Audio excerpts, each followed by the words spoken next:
Hey everyone, it's Kristen. Something kind of funny happened to me this week. Obviously, you've noticed I haven't posted the video for Uncanny X-Men 8, the part 4 of the raid on Graymalkin, because, I've been waiting for it to come in the mail. Anyway, so Tuesday, guess what I got in the mail? That's not what you're expecting, right? It wasn't what I was expecting either. I was like, wait, but this is 9. I don't even have 8 yet. Well, I don't understand. So I was super tempted just to read this, go ahead and read this like that day. But for some reason I was like, no, you know what? I'll read it Wednesday after work, with a cup of tea, hopefully Dazzler on my lap, which doesn't happen very often. So I can really like enjoy it. So Wednesday, next day, look what I got in the mail. This. I mean, what are the odds that this one would come first before this one? This one, I mean, it's been out for what, like a month now? Like, I'm pretty sure I'm super far behind. So yeah, the odds that this would come a day before this one, just crazy.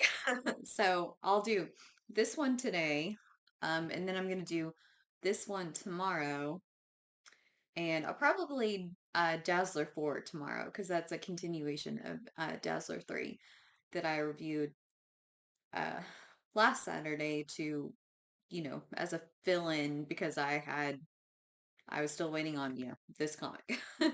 So anyway, so the cover is really cool. It makes you think something super dramatic is gonna happen. And yeah, I will leave all most of my like commentary until the end and just kind of go through the comic book, point out things at first, and then we'll discuss. So we focus on Scurvy, and he reveals he used to look like this. And he was on the Warden's podcast to tell her that mutants weren't dangerous because he himself was a mutant. And so, they formed a relationship, and but he told her that, like he didn't use his powers very much because every time he did, it just like ate at him on the inside. It made him sick basically. So, she said, well, you know, she of course said it's a sacrifice that had to be made. I mean, she wasn't even doing the one that was doing the sacrifice. She was, he was. So that explains how the relationship and how they're so like close, and it's kind of weird. And so anyway, and then Scurvy says, instead of Philip, she started calling me Scurvy. And he says, I'm a fool and I know it. And he's like, I'm going after my own people. Another cool kind of like splash page. And you can see Professor Xavier coming with Nightcrawler and Psylocke.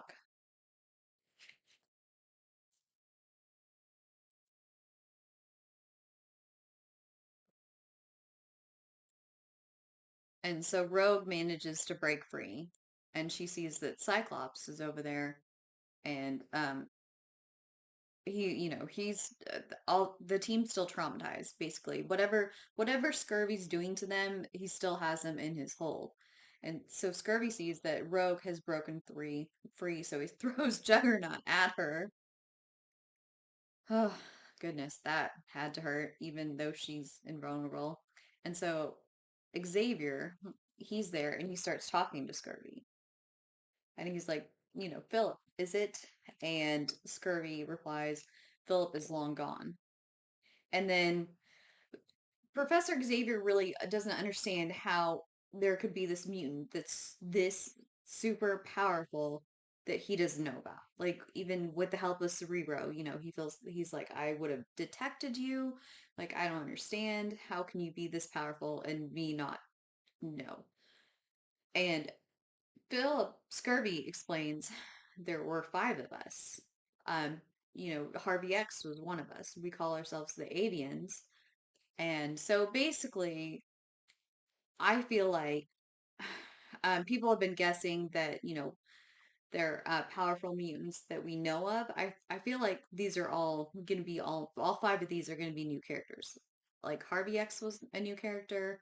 Uh, Philip Scurvy is a new character. So I feel like the other three avians are going to be new characters. I don't feel like they're going to pull, a character that we know well known to be an avian. I mean, they could surprise us.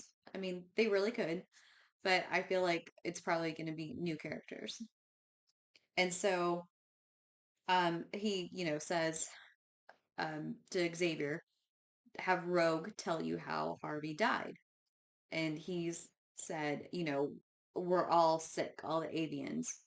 Um, they all have a tumor on their brain. And he even says that Professor Xavier has it and that he's dying. So since Scurvy is distracted, Rogue manages to break free. She finds Cyclops. Again, another slap. Like I said, there's a lot of slapping. She's like, get it together, Scott. And so they kind of argue because he's like, what are you thinking, Rogue? Bringing kids into a fight? And Rogue said, well, they came here, after one of their own, Calico. And she's like, at least I don't have Magneto on my team, which I'm like, whew, gone are the days when Rogue would defend Magneto, I guess. Because, I mean, yeah, for a while, she kind of felt like she understood him. They were pretty close, and you could see even in X-Men 1, I pointed that out that she kind of still defended, Magneto, would call him Eric, and then of course that changed, and it definitely seems like, that is now kind of off the table. Like she's voiced her pretty strong feelings about her dislike for Magneto. So Cyclops says, I know we're on opposite sides of this, but you have to keep an eye on Charles. He's not who we thought he was. And so, all the while they're talking, Philip and Xavier are, having their psychic battle. And Xavier says, let my people go, which makes me think of, you know, um, the Ten Commandments, Exodus, Moses saying to Pharaoh, let my people go. There's just some phrases that just trigger that memory in your head. I think I talked about that too when I did my stamp series on the living mummy, just because, the Egyptians came in, captured his whole tribe, slaughtered, most of them, made them slaves, and then he led a revolt against the pharaoh, um, in Kantu. So yeah, just I'm pretty sure I likened that to also Exodus, or that's what it made me think of. I mean, so they get Magic and Wolverine to help them, get everyone else out of this war zone, this trance, this whatever Philip's doing to them. And Wolverine's like, so are we still trying to kill each other? And Magic's like, I'm too tired to kill you. And Wolverine's like, I missed you too. And Jitter's like, oh, you're so cool.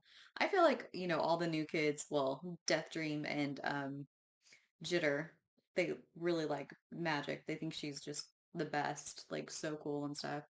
And then Gambit and Rogue have their moment where Gambit's like, I can't, I can see that you saved the best for last. And she's like, um, well, he said, I can see that you saved me for last. And she said, of course, best for last, like a beignet with extra powdered sugar. So, and then Nightcrawler and Psylocke say, Scurvy's been manipulating our emotions and, making us fight each other and causing us to have this hatred for each other. And Rogue says it doesn't even matter, or she's thinking in her head, we're still broken.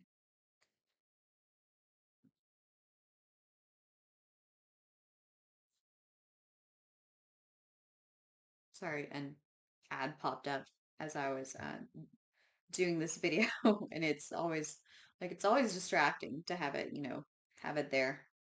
So you see Charles and Philip still fighting each other. And her head of security, well, okay, Charles asked, who is inmate X? Which, I had my thoughts. I thought it was like the most obvious choice would have been for it to be Professor Xavier. I thought, okay, that's who I thought it was. And then I thought, well, that's pretty obvious, so they probably wouldn't do that. Is it someone like Nate Gray, like super powerful? I mean, because obviously this mutant is super powerful, and otherwise they wouldn't have locked him up like this. And Scurvy does mention it's a he, so because he says, now that you don't have your mind isn't dulled and you're full of sedatives, can you not feel him? It could be, or it could be a villain. It could be like Apocalypse. We don't know yet. But I feel like because Philip mentions later that or the warden mentions later that inmate X is an avian, I feel like that means it's a new character that we don't know about. So the head of security is like, Philip is losing. And there's all these X-Men here. We're not equipped to deal with this. And uh Dr. Ellis, the warden, is like, get me a rifle. He's like, but she's like, just do it. So, oh yeah, and this was sad that, I mean, of course he was, getting up there in age, but I just, oh, like, especially his rogue trading card. I mean, his art is amazing.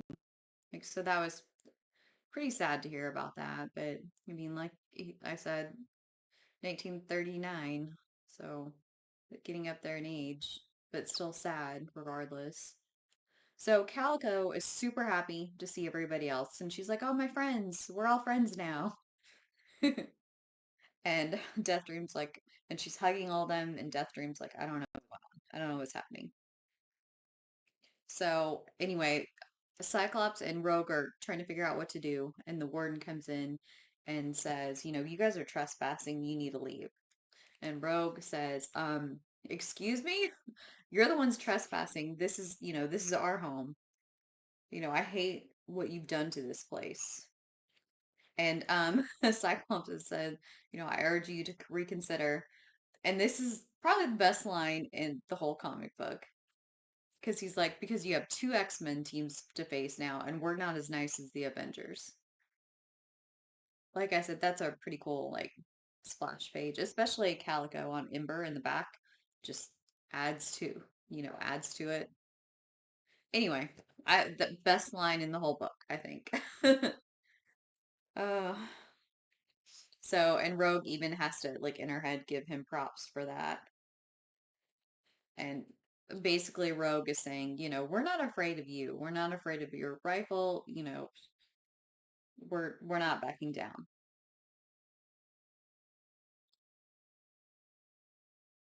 And she says, "May I remind you, like I have the trustees on my side. You people are the reason my brother died." Which we don't know the whole story about that, but I'm sure we will, like in the coming weeks. She's like, I have the trustees, and basically she has Blob recite the trustee pledge, and it says, "I was born unworthy and am prone to evil. It was not my doing, but I cannot be saved. I'm immune in the shame of our race." So you see, there's Blob and Siren and Toad. And then she also says, yeah, and remember, we have Sarah chained up, and it would be a shame if she got loose. And so basically, Xavier finally wins, and Psylocke says Xavier won. And Cyclops is like, well, Warden, what are you going to do now? Like, we've defeated your mutant. We have all the power right now. And she's like, oh, you forget. I have an even bigger gun than just this rifle.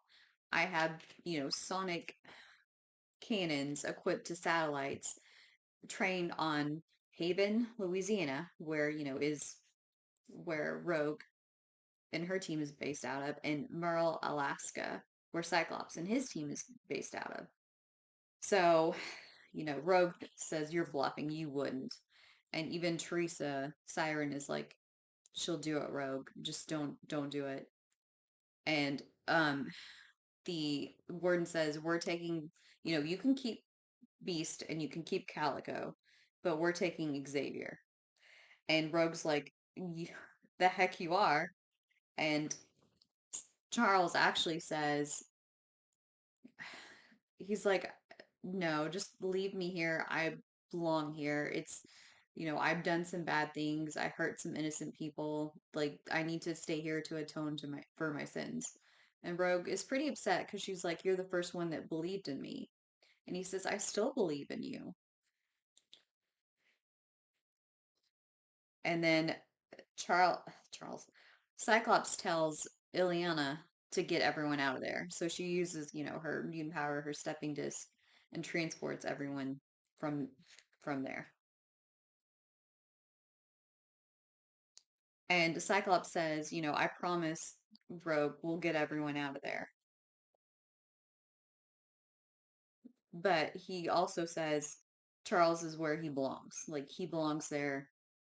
We're just going to leave him there. Because remember, that was the big argument earlier that they were going to, Rogue wanted to free Charles. Cyclops wanted to leave him where he is. Doesn't trust him anymore. So, Rogue, of course, that makes her super mad. She's like, the hell with you and your promises. And so Cyclops fires back, and then Beast and Gambit break it up. And Rogue is like, Gambit, get us out of here using, the Eye of Agamotto. And Cyclops says, sometimes both of your choices, suck. Sometimes the only two options or the only options you have, they both suck. So unfortunately, that's what happened today. And the warden's chief of security, this is where we find out it's an avian, inmate X. And he's like, you didn't tell him about the real big gun. And she's like, they'll be back. They'll know soon enough. The last avian. See, and she's looking at inmate X. So, like I said, I feel like, when we were all thinking, oh, it's Professor Xavier, or it's Nate Gray, it's Apocalypse, it's somebody super powerful that we know. I feel like it's going to be someone we don't know. I mean, as evident by this story, they introduced Harvey X and Scurvy, who were super powerful mutants that nobody knew about, that the professor didn't even know about. So I feel like it's going to be someone that we don't know. It's going to be someone totally new. So, and of course, we don't know much about the Avians right now. We just know that there's five, and then pretty much just three now because Harvey's gone, Scurry's kind of probably done for. Um, so, because, whenever he uses his power, it eats him up inside, and he just faced Professor Xavier, and Xavier won, so I feel like he's, probably done. Um, so there's three left. We know inmate X is one, so there's two left unaccounted for. So obviously that is going to come into play in further issues, in future issues, I should say. Okay, so overall,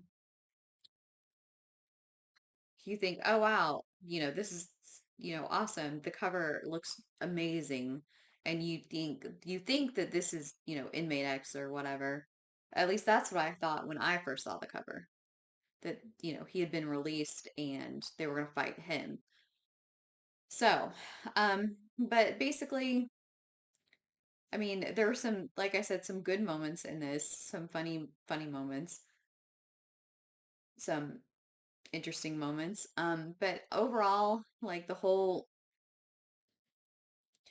mini series, the whole 4-issue series, honestly, I mean, I hate to say this because you know how much I love X-Men, and you know how much I've been really enjoying Uncanny X-Men. I feel like the whole crossover thing was just too soon. and it honestly didn't, it wasn't like groundbreaking or earth shattering like they said. I think it could be because they introduced, the avian concept. I think people thought, this is what I thought, that when it's like, oh, earth shattering, groundbreaking, that it was going to be have to do with the two teams fighting each other, which really, you know,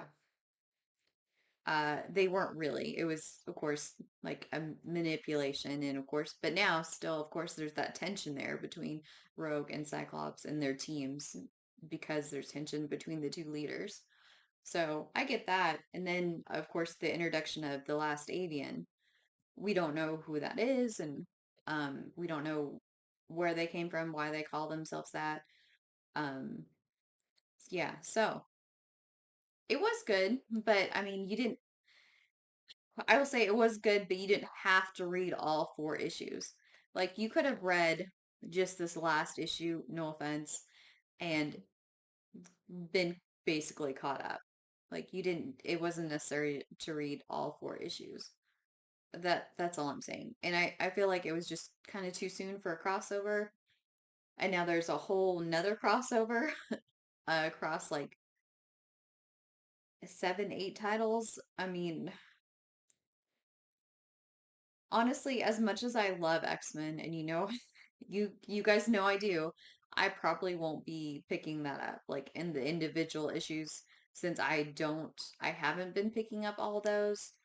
I don't feel like I need to pick up all those. I feel like, of course, maybe I'll get the graphic novel down the road, or maybe, they'll probably build on the story and fill us in. So I don't feel like it's necessary for me to pick up all those issues and, read them like at this point. So yeah, but I mean, overall, I was a little disappointed in the four issue miniseries. I feel like it was could have been done like you could have just read this last issue and kind of basically been caught up on what's going on or what happened in the whole miniseries. So it was like I said, it still had good moments. It did, throw a teaser at us in the inmate X and the avians. So yeah, it was still a good issue. I enjoyed this issue. Like I said, my only issue with the crossover is that I feel like you could have just read this one and been fine, like caught up and, you know, really no problem.